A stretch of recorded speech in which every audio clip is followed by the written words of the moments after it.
welcome back to episode 2 of the Foxify Radio podcast. Today we have guest Katie, who is a stress and burnout specialist and founder of Get Your Shit Together. Katie, thanks for joining us. Thank you for having me. I'm looking forward to it. Me too. It's great to have you. So tell us a little bit about yourself, Katie. So a little bit about me. I run a business called Get Your Shit Together, literally and figuratively, which I set up in the UK around 5 years ago. So I had just moved from Costa Rica to the UK and thought, you know what, I'm going to set up a business about stress and burnout and support other people and, cause myself a little bit of stress because I didn't actually know too many people in the UK when I first moved here. But I did know that the people in the UK were a bit stressed out. So to be fair, it actually went quite well, quite quickly. And so in the last 5 years, I've been able to grow and expand it, which has been really, really cool. Cool. So you were living in Costa Rica before? Yeah. So I lived in Costa Rica for about 9 months. So pretty much before that, I was living in Vancouver. I was working for this business it was one of the funnest jobs I ever had. It was in sales. But I was working anywhere between like 12-hour days, 16-hour days, up to 18-hour days, which was just crazy. And I just got to the point where I was like, I'm going to burn out again. So I've previously burnt out twice myself before. I got to the point where I'm like, I just know that this is I'm setting myself up for failure right now. So I decided to quit. And then I was like, I really want to build a business. I've actually built a few businesses before this anyway. So I actually started off my career as a nutritionist, set up a nutrition business while I was still at university, ended up expanding it into multiple different gyms, had multiple different employees. And then I made a really big mistake when I was only 22, 23 at the time, made a really big mistake and lost my business, went into recruitment, burnt out there twice, and then decided to travel the world a little bit. But yeah, so I ended up moving to Costa Rica thinking, you know what? How do I bridge my knowledge from nutrition with what I learned from burning out and create a business? And that's how Get Your Shit Together came about. And once I figured it out in Costa Rica, I was like, there isn't that many stressed people in Costa Rica. So I'm going to go somewhere where there's quite a few stressed people. Yeah, the UK is pretty intense, I think, work-wise. I think the work ethic that we have here is full on. It's funny that you say you worked in recruitment. My career started in recruitment as well. After having the kids, it's not something I could go back to. The hours. It's too much. It's crazy. It's crazy. It is. I remember in my first recruitment job, and I think my official hours were 8 till 6. And one of my colleagues was like, oh, I'm going out for dinner. I'm meeting my friend at 6:30. And obviously that's like 30 minutes, gap. And our manager turned around to him and said, you should never make plans before 7 on a weeknight.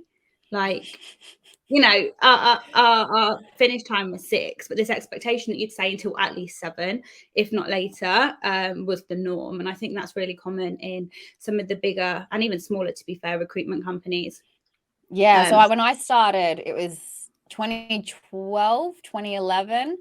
And I was fortunate that I worked for a really small company. Like, we don't expect that. But then my manager or my team leader was like, when I was your age and I first came into recruitment, I would be at my desk until 8 a.m. and didn't finish until 8 p.m. And I worked really hard. I mean, to be fair, I was pushing it pretty hard. I mean, I burnt out twice, so obviously I worked quite hard. But it's not only are the hours long, it's an intense, competitive industry, and it can sometimes be a little bit toxic. So absolutely. I remember thinking, and this, like, one major lesson I took away from working in that company was actually, you should be working smart. You shouldn't be working, just hard and time. There was a guy there, the nicest guy, such a nice guy, but he worked every day without fail, the latest out of everybody in the office. He was there first thing, he was there till 6 o'clock in the evening.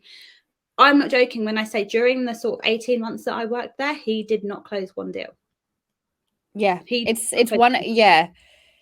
doesn't make sense. So when, like, for instance, when I worked in recruitment, if I'm going to be really honest, I was very fortunate but unfortunate. So there was like good things and bad things about this, but I was the only recruiter that was working in the office in Melbourne. So this is back in Australia. All my reporting managers were in Sydney. So I would smash it from Monday to Wednesday. And then Thursday and Friday was kind of like cruisy days for me. So I used to just sort of like I would go into the office just because I had to be there, but I would honestly just, you know, take my time. I would try and work smart, but to be fair, it was still stressful. Like there's still, Yeah. you know, I came in and I was quite successful straight away.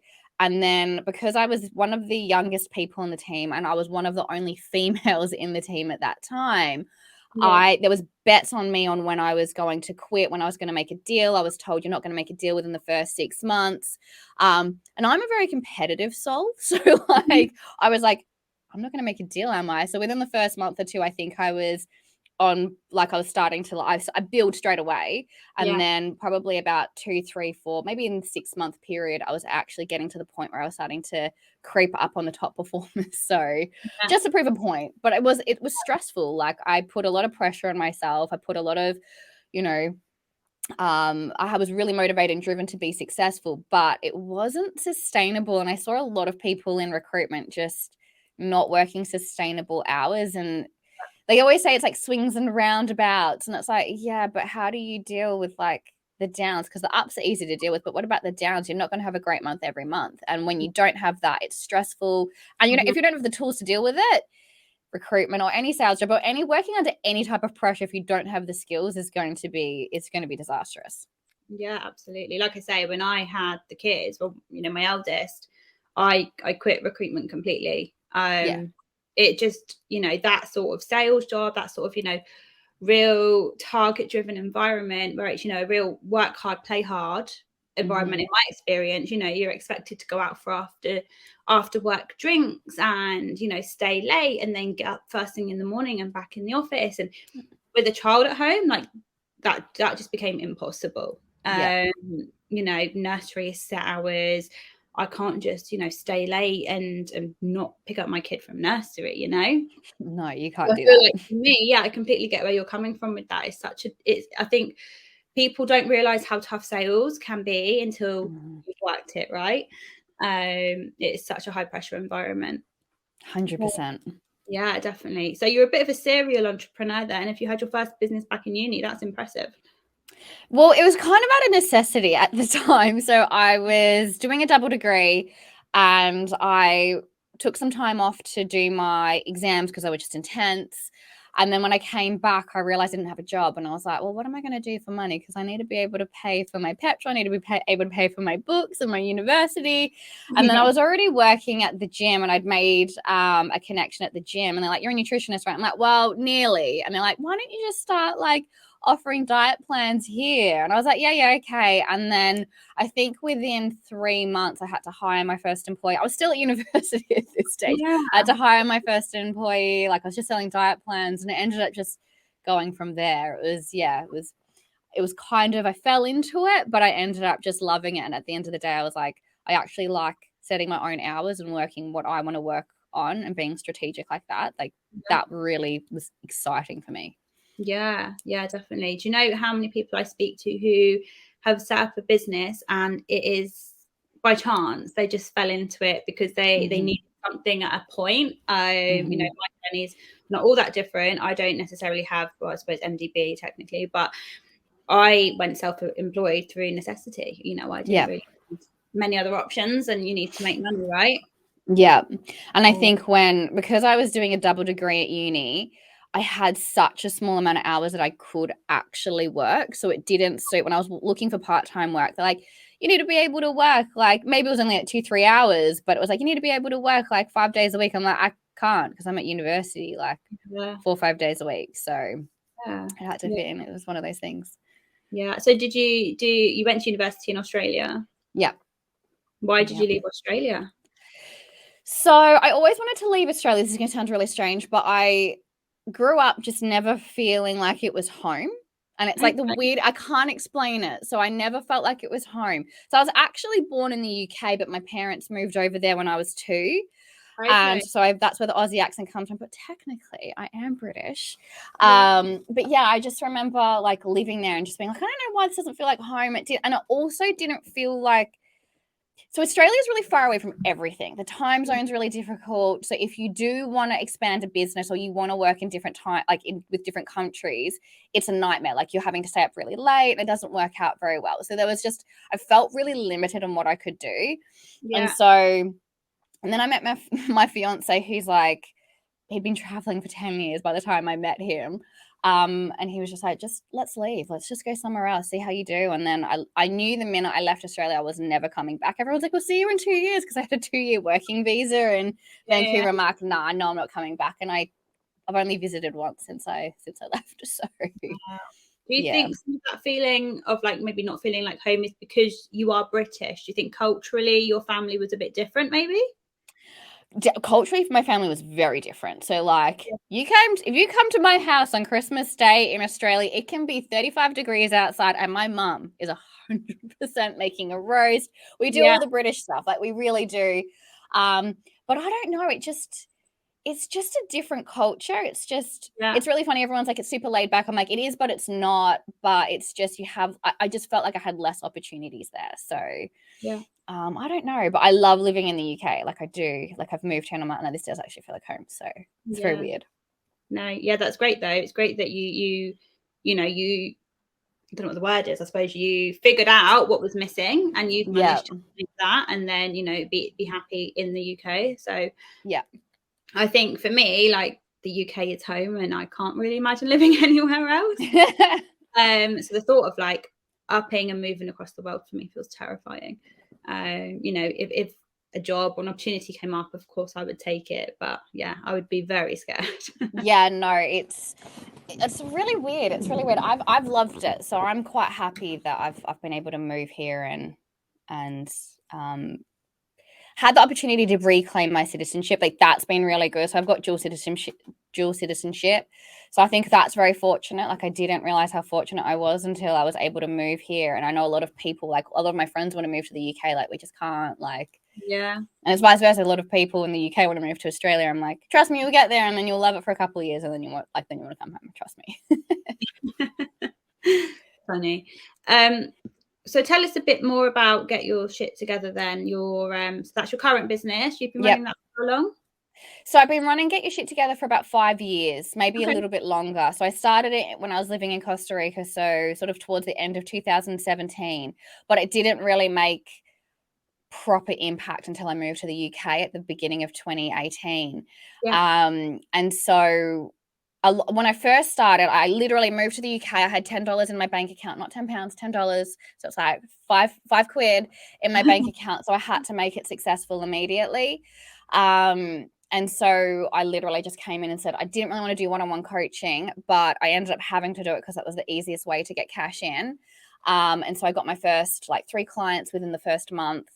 And then just built it from there. And then I kept on I kept on emailing. So I would email, I think it was something like 100 corporate companies every week, just like, can I come and do a free lunch and learn? Can I come and do a free talk? Just so I could get into the corporate companies and talk about the impact that stress has on our physical, mental, and emotional health. And that's how I started my speaking career. And now I still do the one-on-one coaching because now I actually really love it. But now my offering has expanded quite significantly. So I work with leadership teams. I work with the CEOs. I create well-being strategies that align to business strategies. Obviously, I do webinars and talks and stuff like that, but it's definitely more getting into that corporate, getting into a business, understanding their pain points and helping them build a well-being strategy that actually works with their business strategy.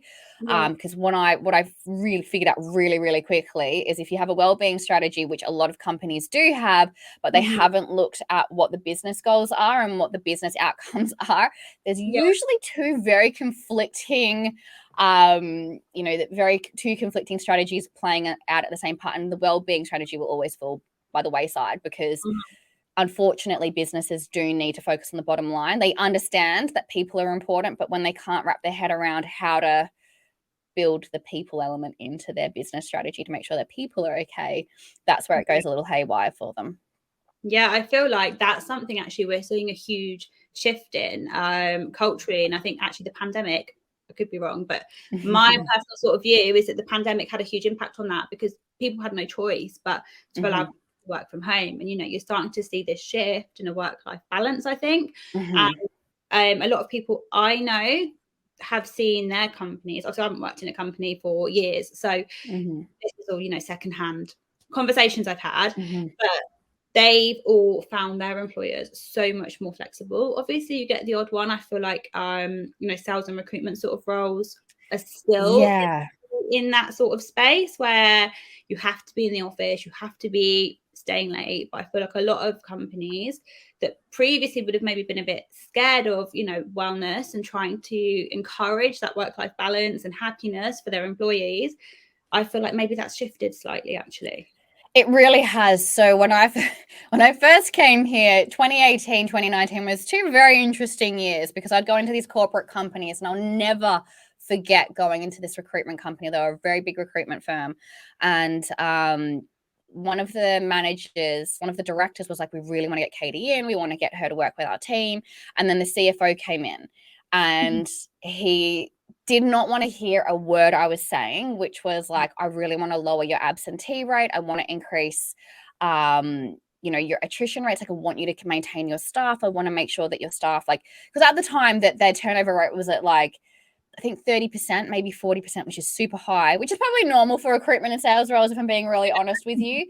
But their longest tenure was around 18 months. And it was like, well, you're just training up these people, because it takes 12 to 18 months to really get the hang of a sales job and to actually be properly profitable.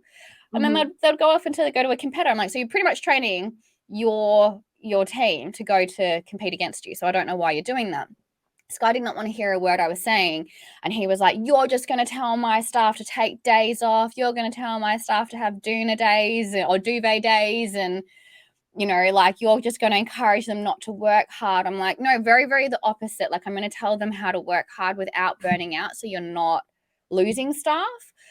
Didn't want to hear it. And I practically got like marched out of the office. And this poor girl, one of the directors, she was like, I am so sorry. Like, it was a very weird meeting. But then literally within the minute the pandemic hit, a lot of companies and a lot of recruitment companies were like, can you help us? Like, we're losing our staff, like, we're losing like profits. So yeah, there's been a big shift, especially because burnout became a really hot topic in 2020, even though it came out in 2019 as a diagnosable syndrome.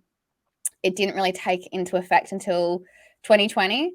And also before that, it was actually originally coined in 1976. So we take time to understand these things. And usually it needs something that's really dramatic, that's going to make everyone sort of perk up and go, actually, let's take the well-being of our staff quite seriously. Yeah, definitely. So you said that you would literally email hundreds of companies a week. Do you feel like your experience in sales helped sort of get your business off the ground? Because I feel like a lot of people aren't necessarily tenacious enough. I feel like sometimes people, they're not necessarily self-motivated, or they haven't got the tools or the understanding. They want to set up this business, but actually they can't make the connection between starting a business and getting those clients. And for me, it's something that you just have to work at. It's really not easy. They don't just come knocking on your door, in my experience. So do you think that's helped you?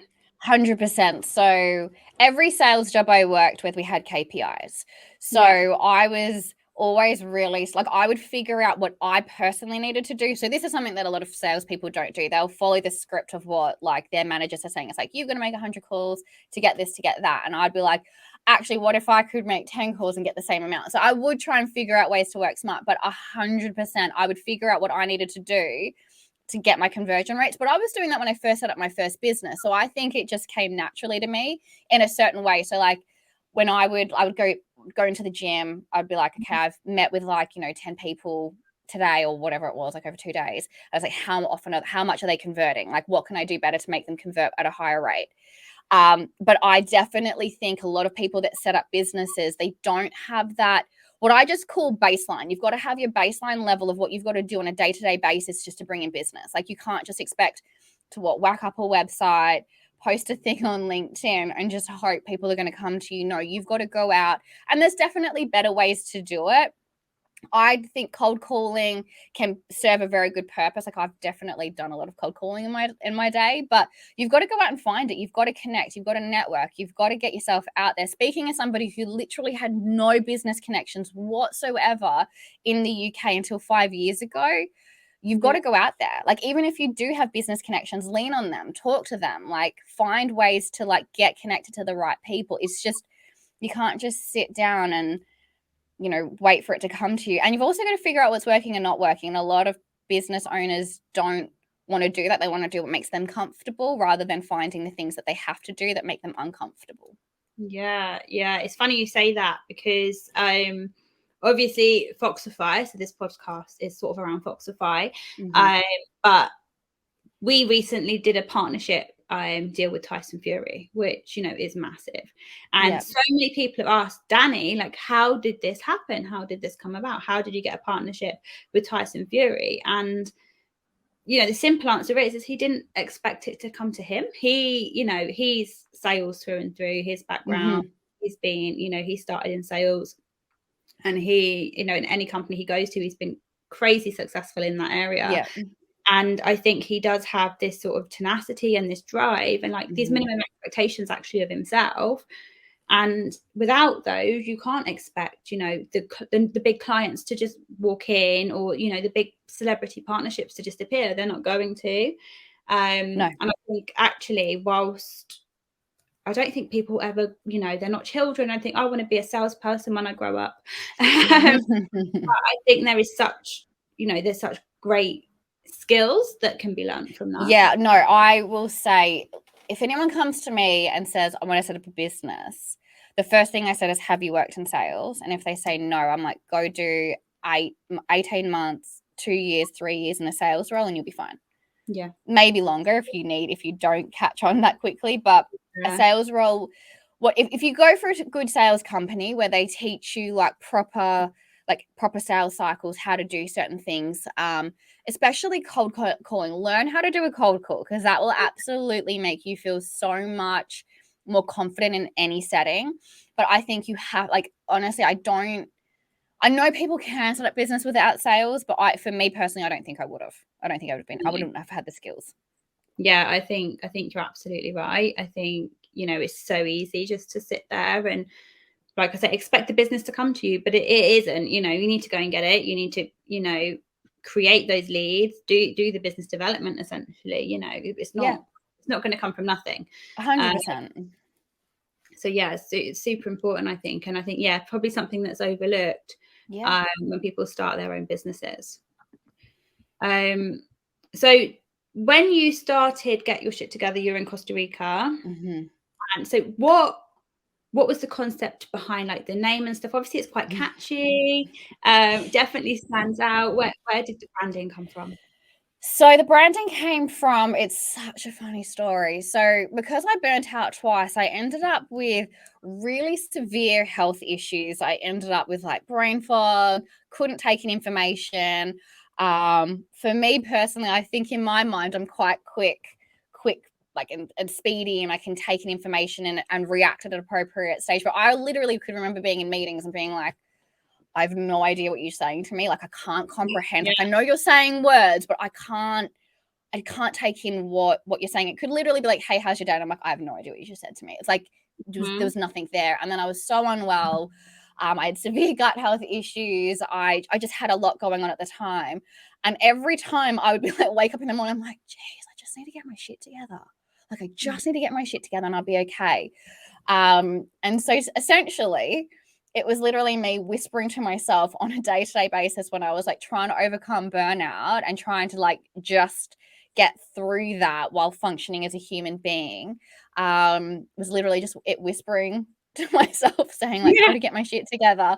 And then I was like, but people need to get their shit together. So I was like, get your shit together. So it ended up just being really, really catchy. And I was just like, screw it, I'm going to call it Get Your Shit Together. A lot of people don't. Like, the funny thing is some people love it. And I've had really corporate companies like, oh, it's Get Your Stuff Together. I'm like, no, it's Get Your Shit Together. Like, it is what it is. So, but no, that's where the branding came from. And then it was really interesting. I had really bold letters like Get Your Shit Together. And then underneath it, it's like really cursive, like flow, literally and figuratively. Because obviously the literally part comes from being a gut health specialist, being a nutritionist. And then figuratively is obviously making sure that you're getting yourself your shit together on a day-to-day basis to make sure that you're able to perform at the highest level that you can without stress or burning out. Absolutely. How do you incorporate that into like your self-employment? Because one thing that I found when I was self-employed, and a little bit still now, but definitely in the early days of being self-employed, I feel like there's almost no off button. Like, you're on your phone constantly, you know, you work from home, so you've always got access to your laptop or your emails. And how do you manage that, being self-employed, knowing when to say, do you know what, I need to switch off now? So it doesn't come naturally to me, because my natural setting is just to go and go and go until I drop down, which just isn't healthy. Like, I don't recommend that. So when I came into this business, I had to look at all the things I did in the past, like in all my other sales role, in my other business. Even when I was at university, I just did things really unsustainably. And so I had to look at, like, what do I need to do on a day-to-day basis to make sure that my business is moving forward at a sustainable pace, but I'm still doing everything I need to do without burning out. So I really had to, what I call my baseline. So essentially my baseline is like, these are the actions you have to do on a day-to-day basis to build your business. If you do that and you're done by 12, that's fine. Like, you can choose to do more if you want to, but you have to be done, and you have to have everything switched off at 6 or 7, whatever it is.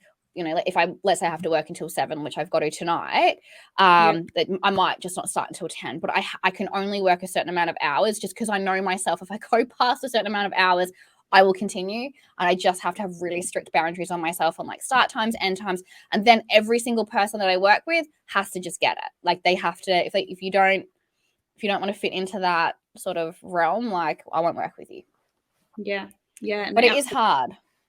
Yeah, agreed. So it is so hard, and it's something I'm getting better at. And it's almost a bit like, you know, how you describe you were reaching these stages of burnout. I almost feel like I get to certain points and I think, do you know what, if I don't stop now, the result isn't going to be good. You know, I'm not being productive, because, you know, this brain fog, I totally get that. That happens more often than I'd like to admit, especially with kids. You know, if they've been on my case all morning, and then I've got a lunchtime meeting, and I haven't had any time between the two, sometimes getting myself in the zone and actually taking in what's going on can be quite difficult.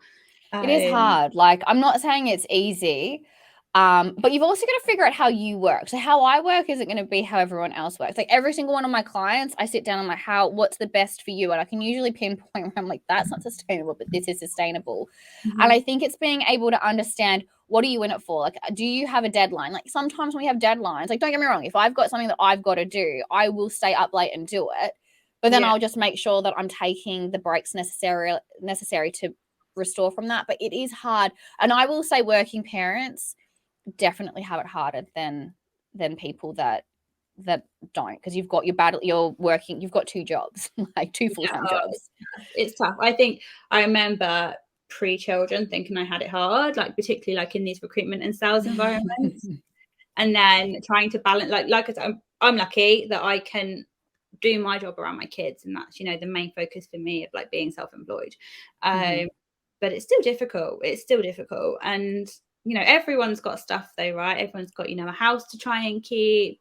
They might have hobbies or the gym. You know, there's loads of things that people have to try and fit in around work, and it can be difficult. And I think, especially where we're sort of living in this society now, I think, where it's almost expected, you have to be a career person, you know. You have to want to go to uni. You have to know what you want to do. And that's really difficult for, you know, most people. They don't know what they want to do. You know, even now I'm 31 and I'm like, oh, I'd like this, or maybe this would be fun, or actually I could see myself doing this. Like, you know, I think there's always a case of a what if, or a grass is greener situation sometimes. Then, you know, it's definitely just finding a balance, I think, and that can be difficult. But as long as for me, the first step is being aware of that. It's being aware that 100%. You need to find this balance, and then working from there. I think the balancing as well, like the one thing that has really helped me is understanding what is productive and what's busy. Because at the end of the day, I can promise you, if you're a business owner or if you're setting up a business, I guarantee you're doing stuff to make yourself busy, but you're not being productive. So like I literally will look at my day and I'm like, what is going to get me closer to my goal? Just do that and do that, like, as best to your ability, get the support you need and get it done. Because otherwise, like, you know, I've seen business owners like, I post on LinkedIn and then I do this and then I do that. It's like, but what else are you doing? Like, what are the things that are going to make the most meaningful impact to your business? Like, you've got to be doing those. And so like I have scheduled hours where I switch my phone off. I like will look like from this hour to this hour, I'm just going to do that. And I really, really have to focus. And that's something that's really important to do. And like I have ADHD as well. So I'm like the most easily distracted person ever. But I had to learn how to stay focused and not go to the shiny thing or get distracted by certain situations. So you have to be really like determined to focus. Like you have to focus. Yeah, definitely. What would you say your biggest challenge has been in starting your business? I think the biggest challenge, so many. I think the biggest challenge was essentially making sure, because I had to make money straight away. Like there was no, like this is a good and a bad thing, but I would, if I could do my time again, I wish I didn't do it this way.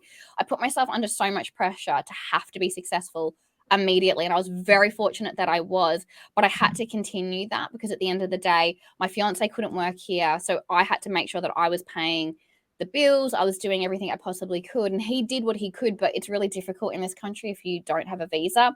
And then I had to earn enough money in my business to get him a visa. So I think not having that buffer was real. Like I would say that was the toughest thing back in the start. Now I think more now it's just being able to say no to opportunities that, because when you first start a business, you say yes to everything because you're like, well, I don't know where my next meal is coming from. Now it's finding the right opportunities that make the most sense for my business now to actually move in the direction I need it to go. So being really strategic about the people I partner with and saying no for somebody that has always had to say yes in the past. It's now really difficult to go, okay, like I have to start saying no to some opportunities because it might not make sense. And it's like, is that going to be the most useful, use of my time? And that I'm right now, that is the biggest challenge I've got, is making sure the partnerships I'm having make the most sense. And it's like, I get a bit of FOMO where I'm like, oh, what if I'm saying no to a really awesome opportunity? But at the end of the day, you just got to own it. So I'm finding that the hardest at the moment.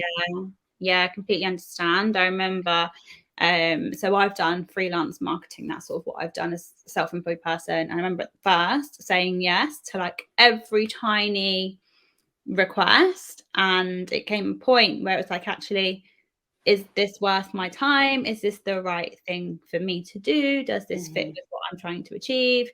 And you're right. You're a bit like, oh, but what if this is a huge opportunity? And when you are self-employed and you don't have that set paycheck at the end of the month, it is very much like more, like as much as you can possibly take on. Yeah, because it can be a very real actually feeling of almost like a loss of income when you turn something down.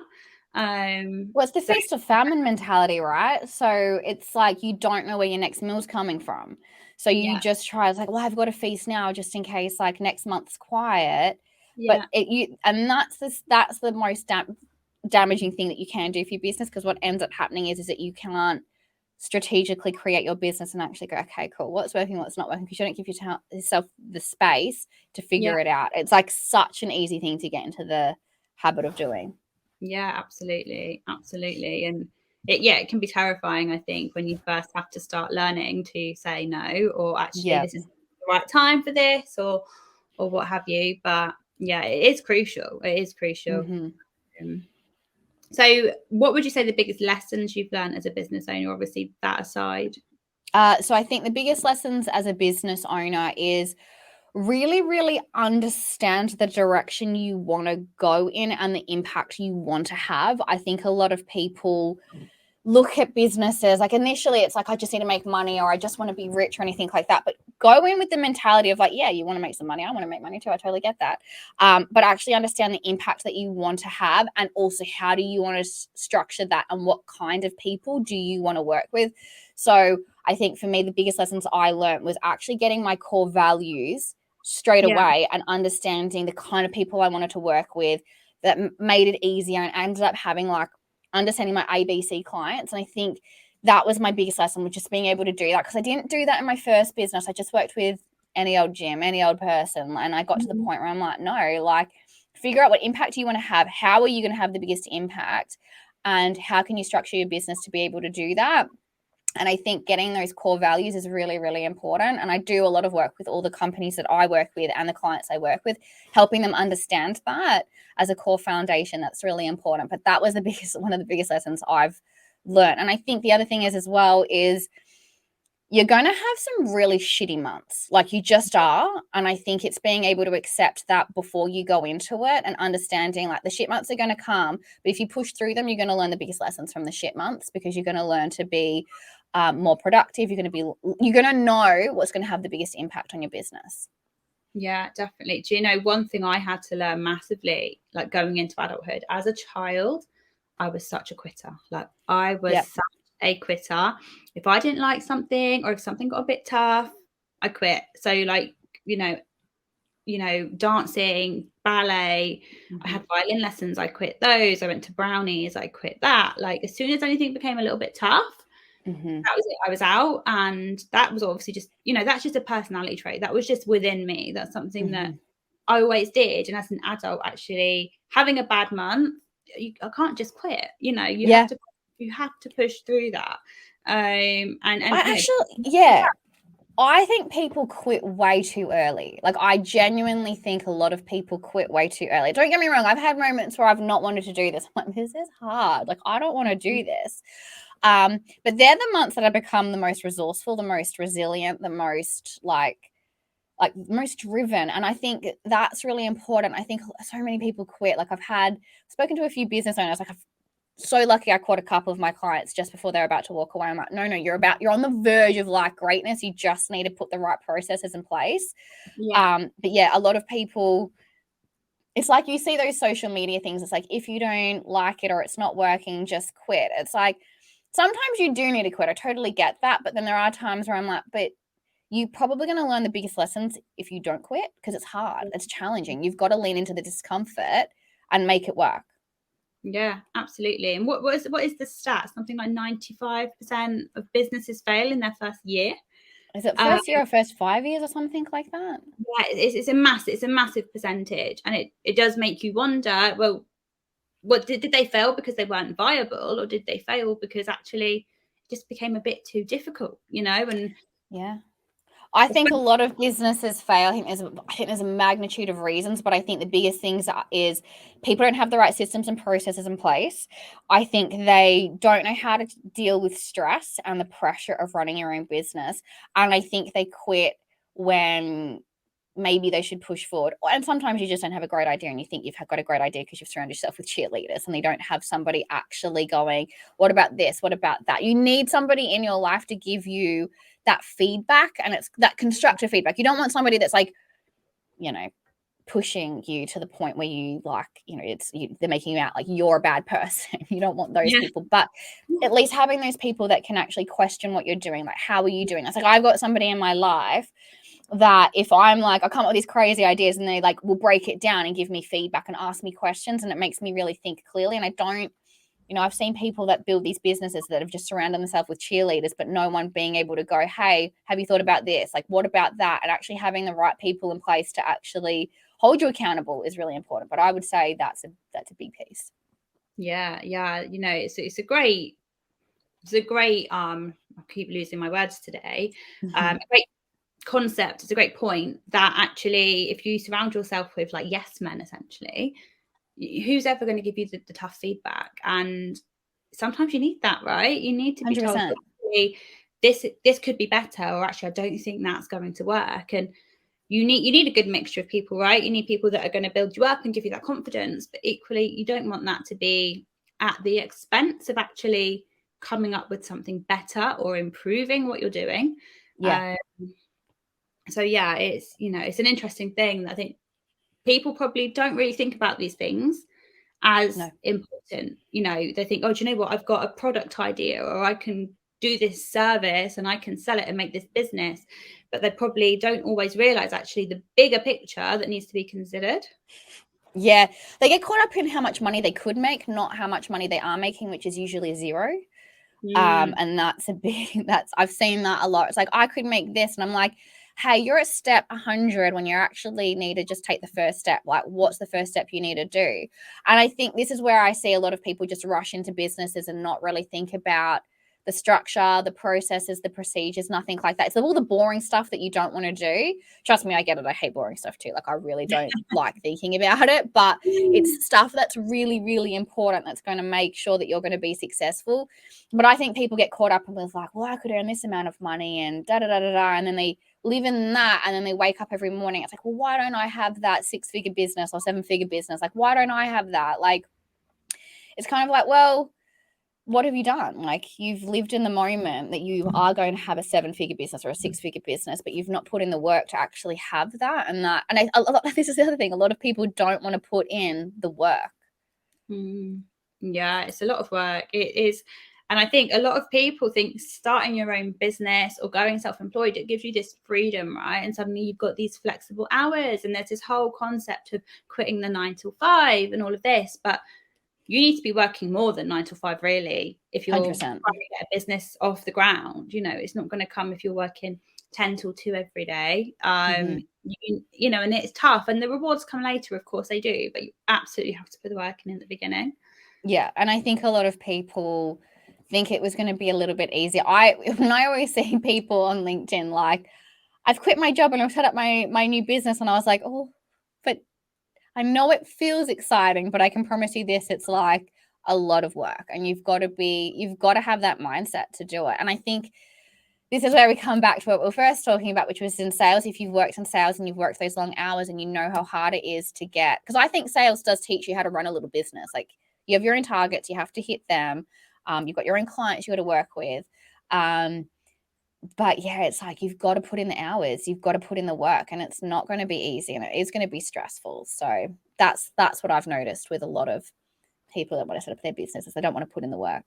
Yeah, it's interesting, isn't it? Because I think there is this sort of romantic element of being a business owner, and actually the reality can be a lot harsher than that, especially in my experience. Certainly there's some things I've done have worked really well, other things not so much, and there's reasons for that. And in hindsight, looking back, I can absolutely see what I did wrong at the time. Absolutely. No, I agree with that. It's, I look back at some of the stuff that I did, but it's like, I don't know, I think people, I think you romanticize running your own business, and it's really not as glamorous as what people make it out to be. Yeah, I don't know about you, but for me, like, you see these, it's like a bit of a thing at the minute where you've got these sort of young to the generation, sort of younger. So, your late teens, your early 20s at the minute. And they post on, TikTok or Instagram, and they're like, I'm a 21-year-old CEO. This is my life. And a lot of it's false because it's social media, right? It's just content. But equally, like, it makes it look like, they get up, they have their lovely coffee, they've got this beautiful flat in this beautiful city somewhere. And that's just not the reality of being a business at all. So. No, I can promise you, when I first set up Get Your Shit Together, I was in a studio flat sharing with my fiance. I don't even think we had a table and chair at one stage. So I think I was just working off like my chest of drawers with like a makeshift chair. I think we were like sleeping on like a mattress on the floor. It wasn't glamorous. Like, no. I promise you that it was really hard, and we had to live like that for 6 months.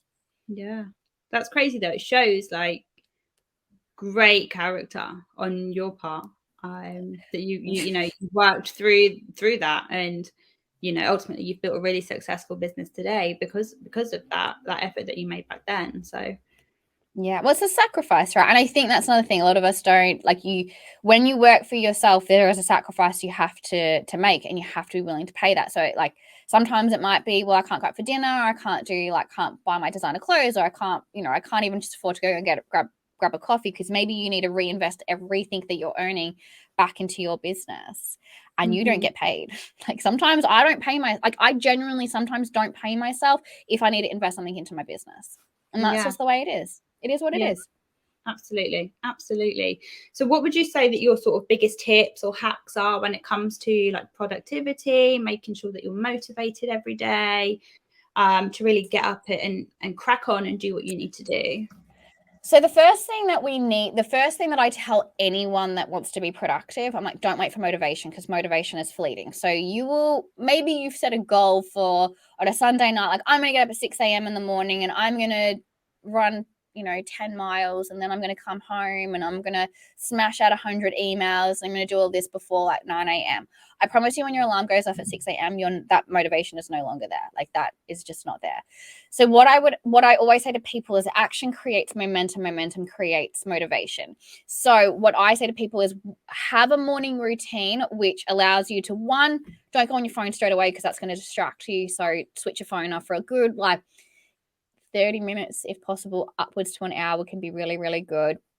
Give yourself that time to sort of check in with yourself, go, how am I doing? What can I actually realistically do for the day? Because sometimes I think I work with a lot of type A professionals, so people that typically run their own businesses, very highly motivated. And a lot of the times they push themselves past their limits. So it's actually getting them to go, what can you realistically do today that's going to have the biggest impact to your day? So that's the first thing. So spend time really designing your day with how you're feeling. Be able to call yourself out if you're just giving yourself excuses. But like I said, I typically work with the type A professionals who think that making excuses, no, that's the reality of what you're doing. But then I always say to people, I live by the rule of 3. Pick 3 things that you want to do today that are going to make the biggest impact to your day, and do that first thing in the morning. Do the first action in the morning. And like I said, choose those 3 things that are going to have the biggest impact to your day. So look at your business. What do you need to achieve in your business today? What are those 3 things that you're going to do that's going to help you achieve that? Smash that out. And then it's obviously looking at what you can do after that as well. But do those 3 things first. The 3 things are the most important things for your business. And then do all the other things that will support your business, but obviously it's not going to make the biggest impact to your business. So do that first. And then it's really getting that morning started. So making sure that you're doing that. Switch your phone off throughout the day as well. So if you've got actionable things, with those 3 things, turn your phone off during those 3 things. So you might want to break it up for 2 hours in the morning, have a break, check your phone, have a coffee, have a water, whatever it is, but structure that into your day. So go, okay, at 10 a.m. I'm going to stop, 10:30 I'm going to restart, and you have to be really strict with yourself to do that, and be disciplined to do that. So turn your phone back off, remove all the distractions that you can possibly remove. And then also, don't get stuck into meetings just for the sake of having a meeting. Understand what the expectation is for the meeting and what the desired outcome for a meeting. And I think a lot of people get stuck into, I've had all these meetings, I'm really Zoom fatigued right now, I'm really tired. It's we'll have less Zooms. Why are you having all these Zooms? I can guarantee you probably 50% of the meetings you're having are probably not going to impact your business in a positive way. You're just doing it for the sake of doing it. So really, really be protective of your time. Yeah, it sounded like you were describing me at first with the things for 6 a.m. in the morning. I am a nightmare for that. And then waking up and, like you say, just being why did I say I was going to do all this stuff? It's one of those things where it's just don't lean into it. It's at the end of the day, if you have 3 things that you can do that's going to make the biggest impact to your day, that's more manageable than I've got to do 100 things on my to-do list today. You get overwhelmed and you're not going to do any of them. And then you're going to feel you're going to feel like a failure. You're not going to feel like you're achieving. If you just focus on your 3 things, what I call your baseline, the things you have to do that's going to make the biggest impact to your day, get them knocked out, and then do all the other things that you want to do. Yeah, definitely. One thing I was trying recently, and I've been finding it really useful actually, is time blocking. So like you said, pick 2 hours, and those 2 hours almost they're non-negotiable, is doing that. But for everyday life as well, right? So do you know what? The house needs cleaning and tidying. Let's set an hour in the morning and let's just get it done. And then for the rest of the day, I don't have to sit here and think, oh my God, how am I going to get the house cleaned? I've got all this work to do. I've got to pick up the kids at this time and I've got to clean the house. Actually, if you've just set that time aside and you've just got it done, it's a weight off your shoulders, right? I think that really, really helps me personally. No, it does, because if you've already primed yourself with what you're going to do, I have this system which I call the ATP. So it's action, time, and place. So what action are you going to do? What time are you going to do it? Have a start time and an end time, because as human beings, if we give ourselves an endless end time, we just won't do it for some reason. It's just we like to know when things are starting and when things are going to end, and understand where you need to be. So when we're talking about place, it's understanding where you need to be to make sure that you're going to get that done. So this can be kind of like that visualization side, which sounds a little airy-fairy, but it can be really helpful, because if you're mentally already done the task, it becomes a little bit easier for you to do. So if you can visualize yourself doing it at the time you're going to do it and what actions you need to take, you've already done half the battle, because you've already sort of mentally gone through it. You just have to then end up, you have to go and do it. So that can be really helpful. Yeah, no, completely agree. So what do you think you'd be doing if you weren't doing what you're doing with Get Your Shit Together? 100% working in sales. I know myself well, way too much. I know I'll be working in sales doing something crazy. Like, I know that about myself. I would be helping run someone else's business, knowing me. So that's essential. Like, I love talking business. I love working in businesses. I love building businesses, and either that would be doing it for myself. I'm very fortunate that I get the opportunity to go into other businesses and help them build their businesses, but using sort of the well-being as the vehicle. But yeah, I love it. So I'd be doing that if I wasn't running my own business, knowing myself. Yeah, I found I always worked well in sales because I needed that, like, I needed that bit of pressure. I needed like the KPIs. I needed, like you call it, the baseline. I needed to know what I needed to do to get somewhere. I feel like I'm someone, if I don't have a target or a goal, I just don't do it, which is why I think the time blocking works really well for me, because otherwise I just don't do it. If there's no pressure there, no need to get something done, I'm like, no, it can wait, Well, that comes down to the pressure performance curve, right? If we look at the pressure for performance curve, if we don't have enough pressure, we won't be successful. We won't achieve our goals, because what's the point? Why do we need to do it? And then if we work under optimal stress, that means we're going to be driven, we're going to be motivated, we're going to have clarity, we're actually going to be making really good quality decisions. All of that actually works quite well. The dilemma is when that pressure turns into stress, and we want to avoid that stress element, but we do need pressure to make sure that we can perform at a high level. Yeah, definitely. So just a little bit off topic, but you recently obviously dabbled a little bit in DeFi and crypto. How have you been finding that? So, to be fair, I am what I would call, I am the biggest noob when it comes to like DeFi, anything to do with cryptocurrency, blockchain. I don't understand it very much, but I've obviously been part of the MDB. Well, not obviously, but I have been a part of the MDB family for a little bit. I do all the wellbeing stuff for the MDB family, but I found it really good. It's really interesting. What I have found is that if you understand a little bit more, you end up being able to make the right moves. But I mean, to be fair, Danny, I think it was Danny, or was it Andrew? Could have been Andrew messaged me. He's like, hey, have you checked your MDB recently? And I hadn't. I didn't even know how to get open my wallet. And then I looked at it, I was like, oh, this is exciting. Like, there's a lot of things that you can do and learn. But I'm loving it. I'm loving learning about it. I'm loving a little bit, like, understanding a little bit more. I'm always a bit slow, but I have no qualms asking a dumb question. And I think that's a really good thing about the MDB family, is that you can ask a question and everyone's just like, does not judge you. They don't make you feel silly. They will just answer it. So I'm loving it. I'm loving learning about, like, I just set up my own farm right now. I've obviously got the staking stuff. Like, I've got like a few people that Katie, you're like DeFi expert. I'm becoming one. So I've just like have a few people that just message me. It's like, hey, this is the right time to do this. I'm like, okay, righto. Like, so it's been really interesting. It's obviously not in the realm that I've typically worked in. I do understand it's stressful. So that's been, I do get that.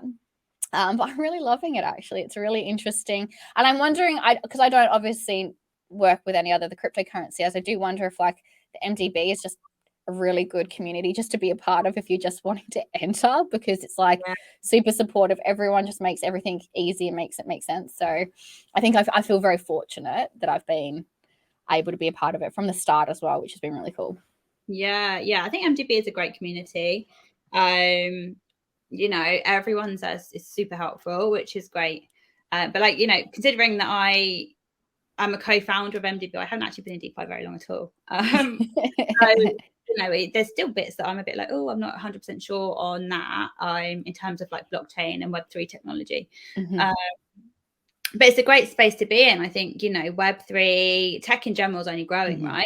So definitely something to watch. I think I think so. Going to see it explode when we get into the next bull market. Yeah, I've everyone's hating on crypto at the minute externally, aren't they? So. Yeah, I think a lot of it doesn't make sense that it wouldn't work in the future. Like in my mind, from what I've learned, it's definitely got to. Tech is where it's at. Like if you look at any tech, it's anything that's going to make people feel a little bit more in control, as well as have a bit more access to what they want to do with their funds, or anything to do like that's going to help people. Yeah, that's where it's got to be. Yeah, tech's crazy. Like you've got all of these like these AI chatbots and stuff now, haven't you? My favorite is, have you seen the AI like image generators? Yeah. So Wolver, my fiance, is really into it. He sends me them all the time. And the chat, is it Chat GPT? Yeah. That's very helpful. I will say that is anyone that was running a business, if you can figure out how to use Chat GPT, like it can be very, very helpful if you're just trying to get some stuff, like even if you can use it like Google, right? It's like, hey, what about this? And it just gives you something that you can read. So a lot of people are recommending using it for like copywriting and stuff. I will say, as someone who works in marketing, I wouldn't just blanket copy anything it gives you, but it can certainly give a great template and a great place to start that you can then work from if you haven't got the funds. Like if you're earning your business, you don't have the funds to pay for someone to do marketing or copywriting. So it's also really good because I'm not great with grammar, and I'm not it's just not my forte. So you can pay Grammarly if you want to. That's great. But I feel I have found Chat GPT just a little bit more user friendly. So I've written something. I'm like, make sure this sounds okay, and the grammar's right. Yeah, I'm like, hey, can you make sure is the grammar correct in this, or can you fix the grammar? And it does it for you. So, and it doesn't change your voice. It doesn't change the content. It just puts the grammar in for you, which is a really nice way. Or it's like, does this make sense? Like, or can you help me make this make sense a little bit better? So I've used it that way, and that's been really, really helpful as well. Yeah, no, that's super interesting. Yeah, I've used it in really limited, like playing around sort of ways. Yeah. Like, hey, write this, or what does this mean? Like just really silly ways, nothing actually productive at all at the moment. No, that's fair. I did the same thing, but I think once I figured out how to use it a bit better, it's nice just to be like, can you check my grammar? Can you make sure that this makes sense? Is there a better way to word this? Like, yeah, that's been very helpful. Yeah, no, interesting. So one final question, Katie, one I'm going to ask all of our podcast guests is, who would you say your 3 biggest influences or inspirations are? Can be anyone. It can be anyone. Okay, so I've got the first who popped into my head straight away. So I have a mentor. It's somebody I call Dad. He's actually not my real dad, but he's somebody that has just been really, really influential in my life. He's run very, very successful businesses. And so he's somebody that I really look up to, and I use him as a mentor to sort of go like, this is my idea. This is what my process is. Can I be doing it better? And he's a really good person just to like bounce my ideas off. But I've also seen him grow his business from a 6-figure business to a 7-figure business to an 8-figure business. And it's just been really interesting to see how he's done that. So he's extremely influential. Really random one of my best mates, who I will say is one of the most hardworking women I've ever met in my life. So at the moment, she's building a very, very interesting business, all about sort of, what's the word I'm looking for? So what does she do? So you know when you have a car accident, it's going to be like a third-party car accident. So you can go in, fill out a form, and send it off to your insurance company so it's all back end. It's all really well done. So she at the moment I've never seen anyone who has gone from not being able to raise any money to be able to raise 100K in like a week from her first seed. So she's really, really inspirational. And who is my final person? Who's my final person? Do you know what? Those 2 are pretty up there. They're the people that I look up to the most. I can't give you a third person. If I think of one, I'll let you know, but I can't think of the third person right now. It's tough to think of 3 without, just spouting people out for the sake of it.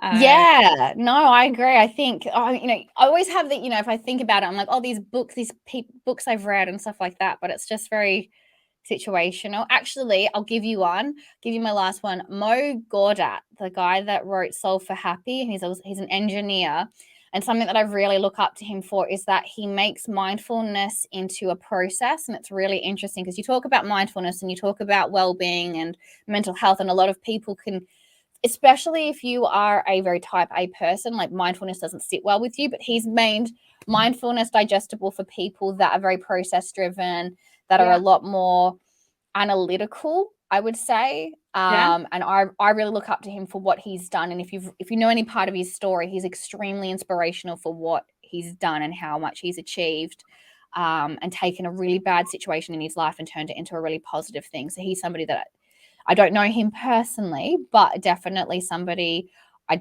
look up to, and I've read his book multiple times, and I don't normally do that because I find that boring. So I've never heard of him actually, so I'll be off onto Google when we finish. Yeah, no, he's good. He's a good one. So yeah, he worked for like Google. He's worked for like really big tech companies and like Silicon Valley and stuff like that. So he's very, very successful. Interesting. Yeah, no, I love like any business owner story. I just think they're fascinating. I think everyone comes from such different places in life, and actually what it shows you is that there's opportunity in all situations. 100%. Yeah, I agree with that. Cool. Well, thanks so much for joining us. It's been great to have you, Katie. It's been a great conversation, actually. I always love speaking to people that make me question myself a little bit, and definitely have done that with some of the the burnout and the managing and your time and stuff. So it's been great to have you. Well, thanks for having me on. I appreciate it. Thanks, and I'll speak to you soon. Speak to you soon.